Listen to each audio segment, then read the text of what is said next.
What up, Giants fans? Before we get into the latest rumors surrounding the Giants on day 3 of NFL free agency, make sure you guys are subscribed to the channel because no matter what time of day it is, when the Giants make a move, we're going to make a video, and I don't want you guys to miss it. So subscribe, help us get to 30,000 subscribers, and hit that noti bell right underneath the video and select all so you never miss a thing.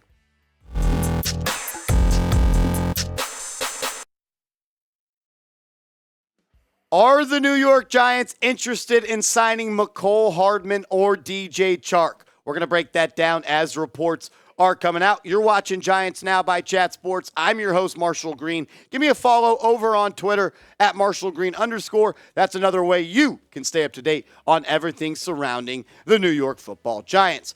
Free agency day 3 is here. The Giants have been active so far. They signed Bobby Okereke. They signed the D lineman from Tampa Bay. They brought back a lot of their own players, Saquon, Daniel Jones. We know all the moves that they made. It's the next moves that we are waiting for. And Art Stapleton, one of the best beat reporters that covers the Giants, kind of hinted at what might be coming. He tweeted out earlier in the day and said, "I've heard some buzz today about the Giants connected to DJ Chark and Mecole Hardman. We'll see if that has any legs. You'd expect them to explore all options on the market." Yes, the Giants got Darren Waller, huge fan of the deal, but they also need to improve at the wide receiver spot. And those players are starting to go off the board. We'll look at some players that have already signed, but let's focus in on Chark, then we'll talk about Hardman. DJ Chark is an explosive wide receiver. He is otherworldly talented. Nobody is denying the fact that he is an elite player. But the fact is, he played in just 11 games this year. He played in 4 games just in 2021. He has never played in a season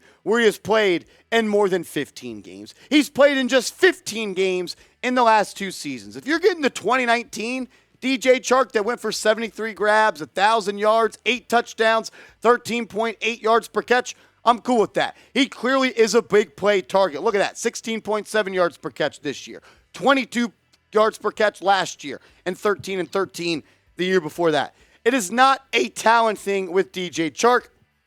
It is a health thing. And if he's available, yes, he's good, but we can't continue to say if he's available, if Waller's available, if Barkley's available. Because you know what? It's an injury-ridden league, and I'm going to be honest with everybody right now. DJ Chark scares the ever-living shit out of me. I believe if the Giants were to sign him, it would be close to a 1-year deal, which isn't the end of the world. But the fact that you've played in just 15 games out of the last 34 opportunities is concerning. And put that on top of what Darren Waller is. He's played in just 20 games out of the last 34 opportunities. You can't have an injury-prone tight end, and you can't have an injury-prone wide receiver 1. We've seen that before. We saw Golladay come here, and he was injury-prone, and the injuries stay. If you are a hurt player, you stay hurt. Injuries travel no matter what city you're playing in. I want to go back to a quote that Joe Shane said that he looks at and uses when adding players. And he said, it is specifically and very important for the wide receiver position. Smart, tough, and dependable. I'm not saying anything about him being smart. I'm not saying anything about him being tough, but dependable. You have to be dependable. The best ability is availability, and if you've only played in 15 games out of 34 opportunities, less than 50%, that's a problem, and I would not classify that as someone that is dependable, and I damn sure don't want to pay him $8-9 million.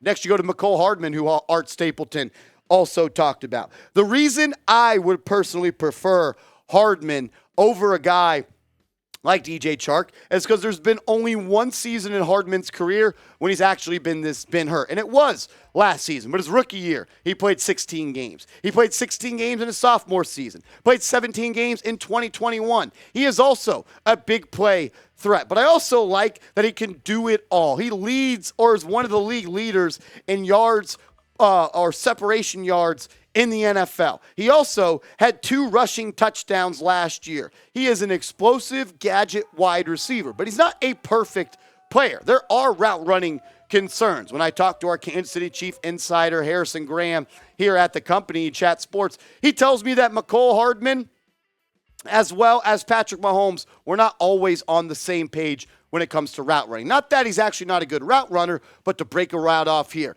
go deeper here, sit in this hold, cut it right here, round it like that. It never really felt like Hardman and Mahomes ever got on the same page, which I am concerned about, but he's fast, he's explosive, he's a threat to go the distance every time he touches the football, and for that reason alone, I believe he is a better fit than DJ Chark. In a second, I'm going to ask you guys to pick one of these receivers to sign. But first, I got to give a huge shout out to today's sponsor, and that is Fume. Go to tryfume.com/chatsports and use code chatsports for 10% off the Journey Pack today. We all have bad habits, and we certainly know how hard they can be to kick those bad habits. Our sponsor, Fume, is on a mission to accelerate humanity's breakup from the bad habits that consume far too many of us. Fume is a natural diffusive device that uses plants and behavioral science to help you trade out your negative habit for a positive one. I didn't expect much out of Fume when I got it, but the minty sensation is awesome, and I love the 3 unique flavors that come in the Journey Pack.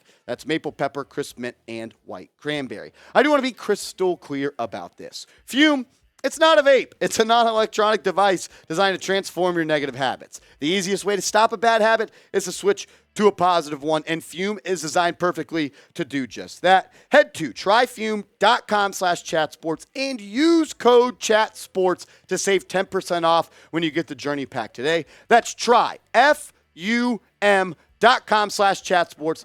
Use code chatsports for 10% off. That link is in the comments and description of today's video. Get hooked up with them. I promise you, you're not gonna regret it. Before we ask you the question of which one you want to sign, I do just want to go through quickly some wide receivers that have been signed. Look at Juju Smith-Schuster signing a 3-year, $33 million deal with the New England Patriots, $11 million per year. We don't know the guaranteed money on that deal just yet, but $11 million. Then you look at Allen Lazard, who just signed with the New York Jets for 4 years and $44 million. He's getting $22 million per year. So the top of the wide receiver market has somewhat been set by Lazard and Juju. You see Lazard get $11 million. You see Juju get $11 million. That's kind of what the receivers at the top are going for. Even Jacoby Myers, who goes from New England to Las Vegas, signed a 3-year, $33 million deal with $21 million guaranteed. I believe both of these guys would sign deals that are less than $11 million per year. I would expect them both to be in the $5 to $8 million range. I know there's a $3 million gap in between that, but I'm giving myself a little bit of cushion on each side. Before we talk about OBJ, as some new reports are coming in, pick a wide receiver to sign. Chark, Hardman, you decide. I go Mecole Hardman, but I don't want everyone just to agree with me because I said it. Think for yourself and educate me down in the comment section. Type DJ for DJ Chark or MH for Mecole Hardman. This one was pretty funny to me. License plate guy, if you know who he is, you know he has tapped in sources. He's friends with Odell Beckham, super fan of the New York Giants, the face of this fan base. He tweeted out that down to 2 teams and one of them, not the Giants, damn. He followed that up with a tweet that said, you know exactly who I'm talking about. He's talking about Odell Beckham. So Beckham is down to 2 teams left on his list, and it is not the New York Football Giant. So once and for all, the OBJ reunion is dead. I think the most likely way Beckham could have played for the Giants again was if he would have re-signed or signed back in the regular season of last year. So if you're not getting Beckham, how does the wide receiver depth chart look? And this is how it's stacking up right now. Isaiah Hodgins is your wide receiver 1. Sterling Shepard, if he's healthy and ready to go week 1, will be your wide receiver 2. Hopefully he sticks around and can get healthy. You're on a minimum deal this year, so no expectations there, but definitely still a very talented player. Wan'Dale Robinson, coming off that ACL injury, had 100 yards receiving in the game. He got hurt. I think he's going to be a good player. Just got to get healthy. Slayton's a free agent. Richie James is a free agent. Marcus Johnson is a free agent, and Colin Johnson is on your team. He's coming back from an Achilles. So Johnson's coming back from an Achilles. Shepard and Robinson are coming back from ACLs. You only really have one healthy receiver on this roster, and that's Isaiah Hodgins. Giants are definitely going to be looking to improve that talent pool. But I want to swing this back to OBJ real quick. I believe the 2 teams that are in on OBJ are the Dallas Cowboys and the New York Jets. The Cowboys showed a whole bunch of interest during the season, and I believe the Jets are going to be a package deal, Rodgers and Beckham. Where would you rather him sign, though? I know a lot of people hate the Cowboys. I bet there's some people on this show that do not like the Jets. Where will OBJ sign? Predict it for me. DAL for the Cowboys or NYJ for the Jets. Appreciate everybody tuning in to today's show, breaking down the latest Giants news and rumors as we always do. But remember, another place you can stay up to date on those rumors is on my Twitter at @MarshallGreen_. Getting closer and closer to 3,000 followers over there. Giants make a move. We're also going to make a video on this channel. So lock us in. Hit that sub button. Sub for Giants Dubs. Let's go Big Blue.